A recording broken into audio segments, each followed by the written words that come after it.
اٹھو لوگو بغاوت سے قیامت کا سما کر دو کہ یہ خاموش رہنے کی عادت تمہیں مار ڈالے گی۔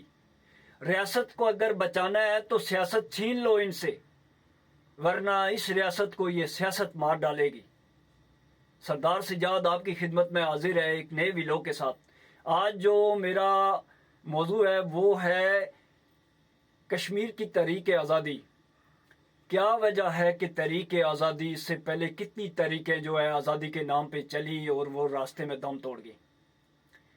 اس میں بہت ساری تحریکیں آئی اور آج بھی وہ تحریکیں چل رہی ہیں، اور خاص کر کے آزاد کشمیر کے ڈسٹرکٹ جو ہیں اس کے 10 اضلاع میں سے چند اضلاع کے اندر جو چل رہی ہے کشمیر کی تحریک آزادی جو ہے، وہ کشمیر کے نام پہ جو تحریک چل رہی ہے، جس میں پونچھ پہلے نمبر پہ جا رہا ہے۔ اور پونچھ نے اپنی ہر دور کے اندر یہ اس کی تاریخ بتا رہی ہے کہ وہ لوگ ہمیشہ اپنے ایک نظریے پہ رہے ہیں اور ان کو کبھی جو ہے وہ ہر وقت ناقابل شکست رہے ہیں۔ تو یہ کیا وجہ ہے کہ یہ تحریک آزادی جو ہے وہ چند اضلاع کے اندر محدود ہو کر رہ گئی ہے، لمیٹڈ ہو کر رہ گئی ہے؟ کیا اس تحریک کو آزاد کشمیر ہی نہیں بلکہ 84,471 مربع میل پر یہ کیوں نہیں پھیل رہی؟ اس کی کیا وجہ ہے؟ تو میرا سوال یہ ہے، یہ کشمیر تحریک، میں خود اس کا حامی ہوں، میں خود مختار ریاست کشمیر چاہتا ہوں، لیکن میرا سوال یہ ہے کہ یہ جو تحریک ہے یہ اس لیول پہ، اس معیار پہ کیوں نہیں جا رہی؟ اس کی کیا وجہ ہے؟ تو یہ کچھ لوگ ہیں کہ وہ صرف اپنا جو ہے ایک نظریہ ان کا ہے، یا پھر وہ اس کو جو ہے وہ ایک کچھ ضلعوں کے اندر چلا رہے ہیں، یا اس کے اندر گروپ بندی ہے۔ اس کے اندر گروپ بندی ہے، جہاں تک میری سمجھ میں آیا ہے کہ اس کے اندر گروپ وائز ہو کر لوگ کام کر رہے ہیں، اور اس میں جو اس وقت تحریک چل رہی ہے اس میں بھی گروپس پائے جاتے ہیں۔ اور وہ گروپ ایک اس میں مخلص گروپ ہے، باقی جتنے بھی اس میں گروپس ہیں وہ سارے اپنی ذاتی مفادات کو ترجیح دے رہے ہیں۔ وہ ایجنسی سے مل کر اس تحریک کو، ان کے دو چہرے ہیں، ایک چہرہ دکھانے کا اور ہے، ایک ان کے اندر کا چہرہ ہے۔ تو یہ سوال میرا یہی تھا کہ یہ کیا وجہ ہے؟ خاص کر کے میرا لاسٹ میں یہ پیغام ہے کہ اس تحریک آزادی میں باغ اور مظفر آباد کے لوگوں کو کہ خدا را آپ کو میں ہاتھ باندھ کر کہتا ہوں کہ آپ اپنی بے غیرتی چھوڑ دیں، آپ اپنی بے غیرتی چھوڑ دیں۔ ینگ جنریشن کو میں کہہ رہا ہوں، جو پڑھے لکھے لوگ ہیں، جو پڑھے لکھے نوجوان ہیں، آپ کے اندر تو شعور ہے، کیونکہ پاکستان کی 76 سالہ تاریخ آپ دیکھ چکے ہیں۔ تو آپ لوگ خدا را بے غیرتی چھوڑ رہے ہیں، اور پونچھ کے لوگوں کے ان کو دیکھ کر غیرت کر لیں۔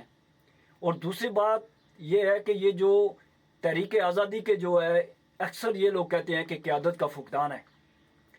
تو میں آزادی جو لبریشن فرنٹ کے لوگ ہیں ان کو یہ کہہ رہا ہوں، ان کی قیادت کو یہ کہہ رہا ہوں کہ کیا وجہ ہے کہ باغ اور مظفر آباد کے اندر یہ تحریک اس لیول پہ، اس معیار پہ کیوں نہیں جا رہی؟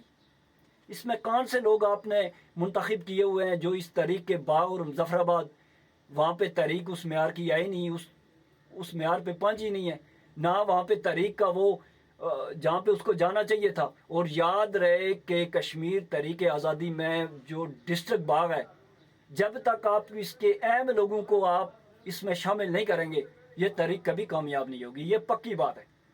ہاں، پونچھ کے اندر بھی یہ مانی بات ہے، میں پونچھ کے لوگوں کو خراج تحسین پیش کرتا ہوں، لیکن باغ کا ہمیشہ منفرد کردار رہا ہے ہر جگہ پہ۔ اس لیے باغ کے اندر اگر آپ نے کچھ لوگ رکھے ہوئے بھی ہیں تو وہ مخلص نہیں ہوں گے، وہ صرف اپنے ذاتی مفادات کو ترجیح دینے والے لوگ ہیں، اور وہ کشمیر کی تحریک آزادی میں مخلص نہیں ہیں۔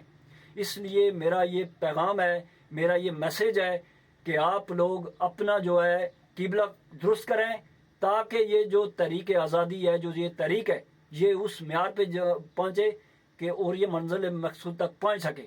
اور دوسری بات یہ کہ نہروں سے، جلسوں سے، جلوسوں سے کبھی آزادیاں نہیں ملتی، یہ اس کی تاریخ گواہ ہے۔ افغانستان دیکھ لیں، جہاں کہیں بھی انقلاب آیا وہاں پہ لڑنا پڑتا ہے، مرنا پڑتا ہے۔ یہ جلسے جلوسوں سے کبھی آپ کو آزادی نہیں ملے گی، یہ پکی بات ہے۔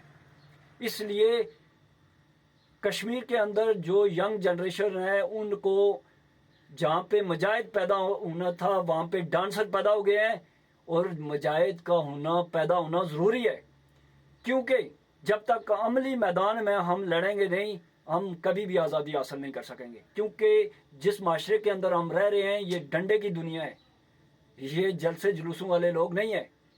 اس لیے میرا یہ سوال ہے، اور میں اگر میری کوئی بات کسی کو بری لگے تو میں معذرت خواہ ہوں۔ اللہ حافظ۔